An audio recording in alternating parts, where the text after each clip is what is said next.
지난주 토요일에 봤던 요시야에 대한 그 말씀에 이어서 계속해서 요시야의 개혁을 말씀하고 있습니다. 요시야는 성전에서 여호와의 율법을 발견한 이후에 마음을 겸비하게 하고 하나님의 뜻을 구하게 됩니다. 그래서 오늘 본문 앞에 지난주 토요일에 봤던 내용에서는 하나님의 언약을 갱신한 이후에 남유다와 북이스라엘의 죄의 요소들을 제거하는 모습들이 기록되어 있었습니다.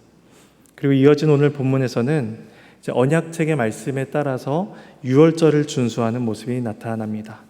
그러니까 앞의 단락에서는 하지 말아야 될 죄의 요소들을 제거하는 장면이 나타난다면 오늘 본문에서는 해야 할 일을 적극적으로 순종하고 행하고 있는 모습을 보게 됩니다.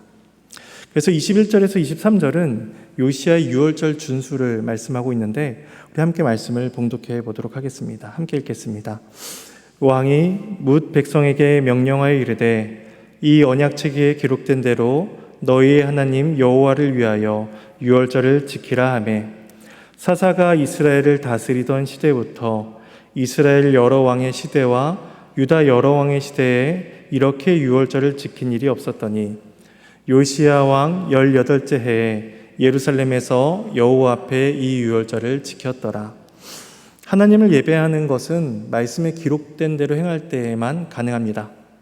또한 왕이나 특정한 사람만 하나님의 말씀에 순종하는 것이 아니라 하나님의 언약 백성이라면 누구라도 또 빠짐없이 그 말씀에 순종해야만 합니다. 따라서 요시야는 자신뿐만 아니라 모든 백성들에게 그 유월절을 지키라라고 명령합니다.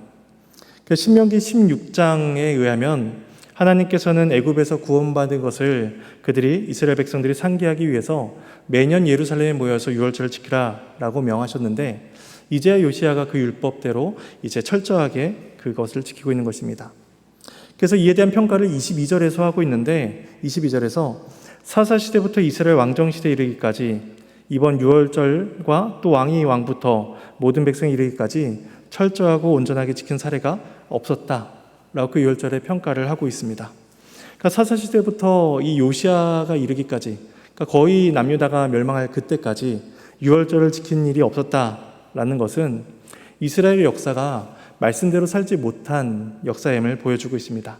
그리고 그들의 불순종으로 일관된 역사가 얼마나 오래도록 지속되었는가 이것을 짐작하게 합니다.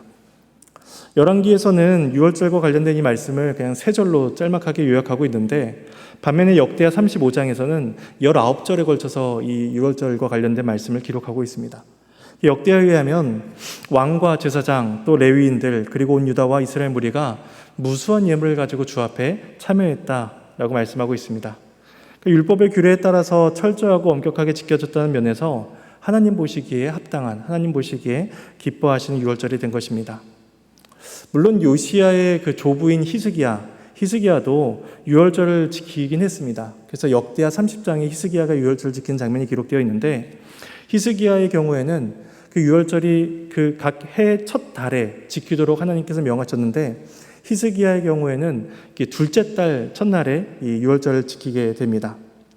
그 이유는 히스기야 당시에 제사장들이 정결하게 이 예식을 하지 못했고 또 백성들이 예루살렘에 다 모여 있지 못했기 때문에 이제 히스기야 같은 경우에는 어쩔 수 없이 이제 두 번째 달에 유월절을 지키게 됩니다.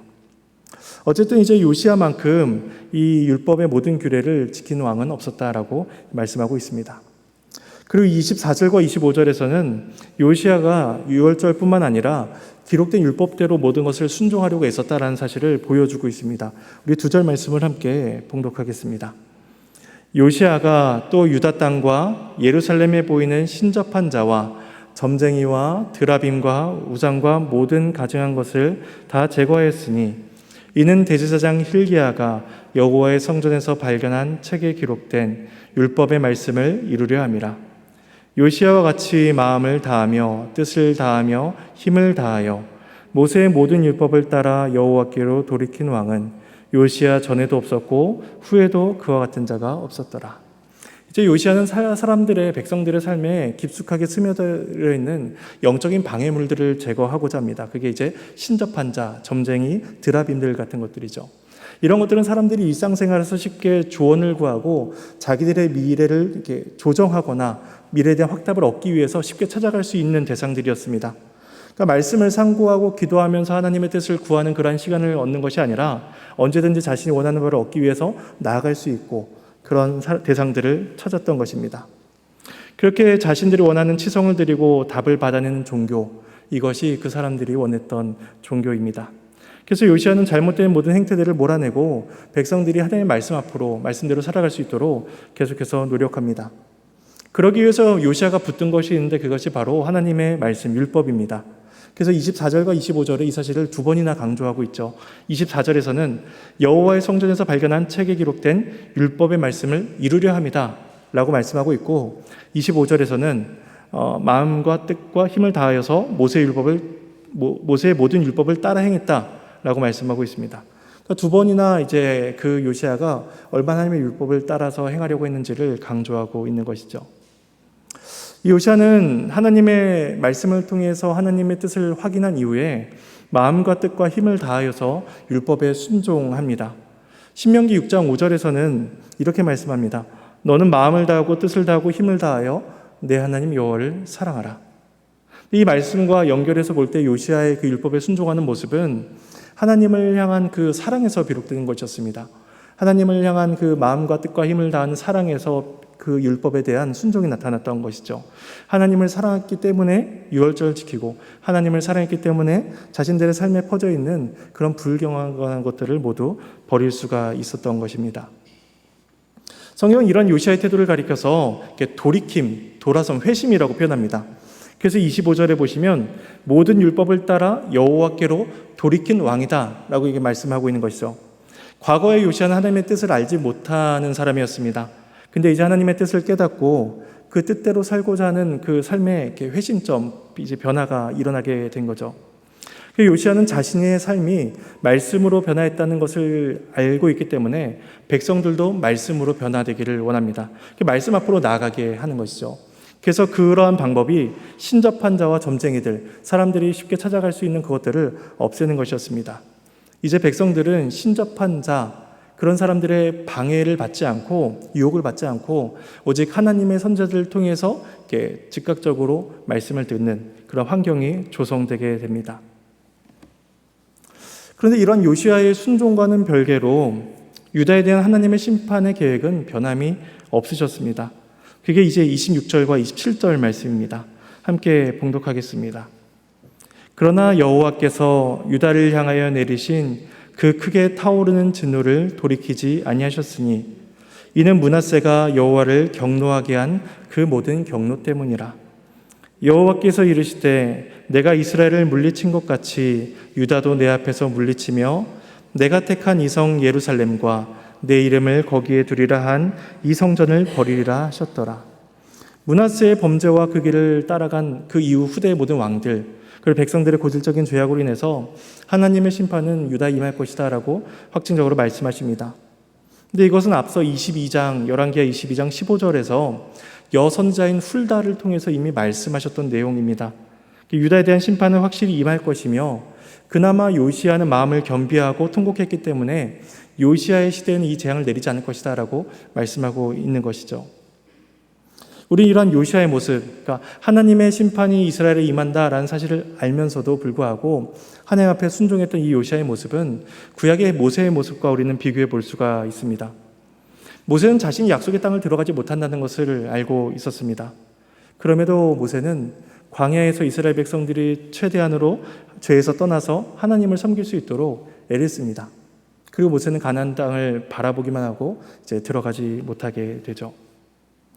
이와 마찬가지로 요시아도 자신의 시대에는 재앙이 임하지 않을 것이다 라는 것을 알면서도 백성들을 위한 어떤 종교적인 개혁을 계속해서 이루어갑니다. 그렇게 함으로써 모세 이후의 광야 백성들이, 그렇게 함으로써 요시아 이후의 유다 백성들이 하나님을 경외할 수 있는 그러한 발판을 마련해 두고자 했던 것이죠. 이것이 하나님께서 원했던 선지자의 모습, 그것이 모세에게 나타나고 있는 것이며 또 왕의 자세인 것입니다. 하지만 그럼에도 하나님께서는 북이스라엘을 물리셨듯이 이제 남유다도 심판하실 것이다 라고 분명히 말씀하십니다. 유다 백성들이 불신앙과 불순종으로 인해서 언약 백성의 의무를 다 이행하지 못했기 때문에 그들은 하나님과 함께할 수 없었고 더 이상 하나님의 보호를 받지 못하게 될 것입니다. 요시아의 개혁에도 불구하고 이 이스라엘의 악한 본성은 사실 변하지 않는다는 것을 우리는 보게 됩니다. 그게 이제 예레미야 44장 17절에서 유다가 멸망한 이후의 백성들의 모습을 통해서 우리는 확인할 수가 있습니다. 유다가 멸망한 이후에 유다 백성들이 이렇게 말을 합니다. 우리가 하늘의 여왕에게 제사를 드릴 때에는 우리가 먹는 것과 마시는 것을 자유롭게 했었는데 하늘의 여왕에게 분향하는 것을 그치자 이러한 재앙이 임했도다 라고 말을 합니다. 그러니까 요시아의 끊임없는 노력에도 불구하고 개혁에도 불구하고 이스라엘의 죄성은 결코 변하지 않게 됩니다. 마지막 28절에서 30절은 그 요시아의 죽음에 대해서 기록하고 있습니다.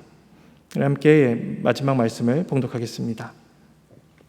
요시아의 남은 사적과 행한 모든 일은 유다 왕 역대 지략에 기록되지 아니하였느냐.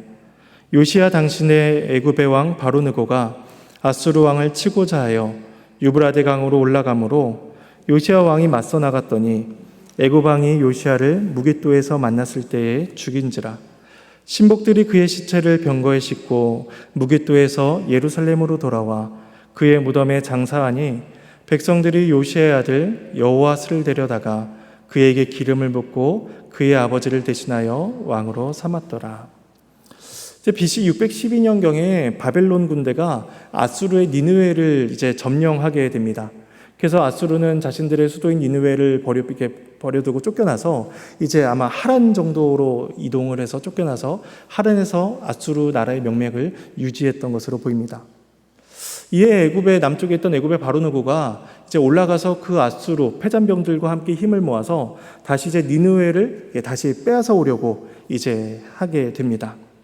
아마도 애굽 입장에서는 그 바벨론이 강대국으로 일컬어졌던 그 아수르를 침공하고 점령하고 이후에 이제 팔레스타인과 애굽까지 내려오는 것을 아마 염려했을 것입니다. 그래서 이 일찌감치 올라가서 그 아수르를 도와 바벨론의 국력을 약화시키려고 했던 것이죠. 그래서 하란에서 그 아수르군과 합류하기 위해서 이스라엘의 북서쪽에 위치한 그 유브라데 강가에 그 갈그미스로 올라가고자 합니다. 그래서 29절에서 아수르 왕을 치고자 라고 이제 말씀하고 있는데 이 문장은 아수르 왕을 돕고자 하여 라고 이제 번역해서 이해하는 것이 더 좋을 것입니다.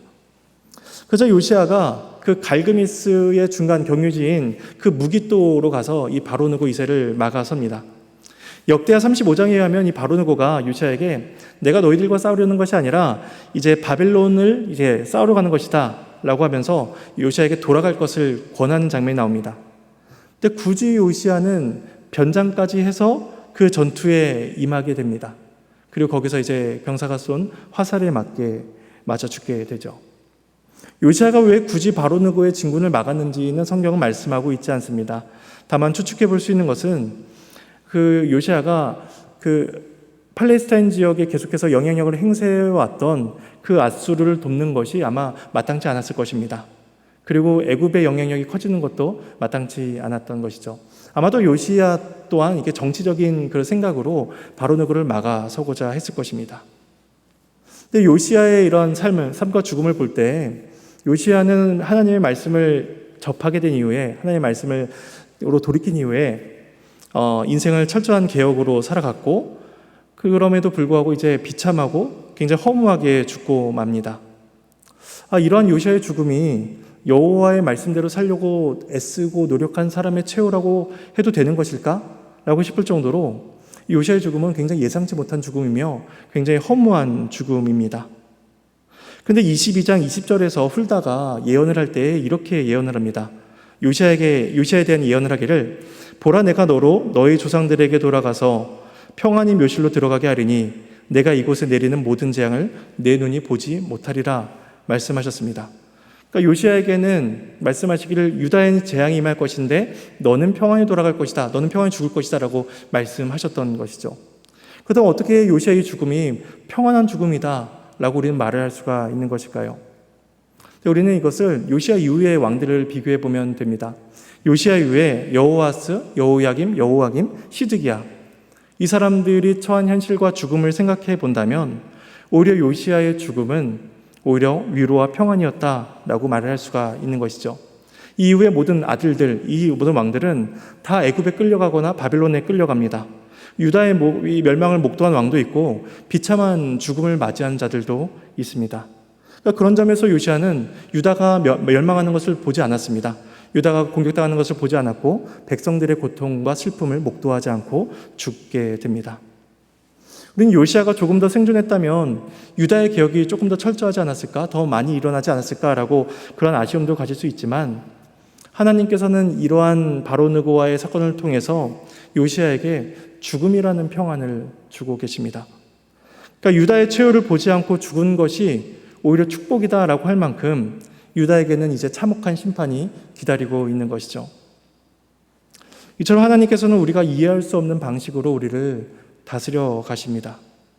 우리의 삶이 우리의 기대한 바와 다를지라도 하나님은 가장 최선의 것을 우리에게 베풀고 계십니다. 우리의 신앙은 우리들의 열심에 대한, 우리들의 헌신에 대한 보상을 하나님께 요구하고 받아내는 것이 아니라 어떠한 상황과 어떠한 순간에서도 하나님을 경외하고 신뢰함으로써 드러나야만 하는 것입니다. 그러므로 우리는 요시아가 평생의 마음과 뜻과 힘을 다하여서 하나님을 사랑하며 하나님의 율법을 쫓아 살아갔던 것처럼 그러한 삶이 우리들에게 동일하게 요구되고 있는 것입니다. 지금 우리에게 주어진 삶이 내 생각과 내 기대와 내 만족과는 다를지라도 하나님께서 우리에게 가장 좋은 것들을 베풀고 계십니다.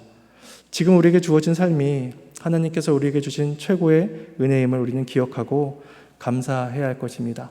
그리고 우리에게 주어진 삶의 개혁을 매일같이 이루어 가야 할 것입니다. 이러한 은혜가 저와 여러분의 삶 가운데 있기를 간절히 소망합니다.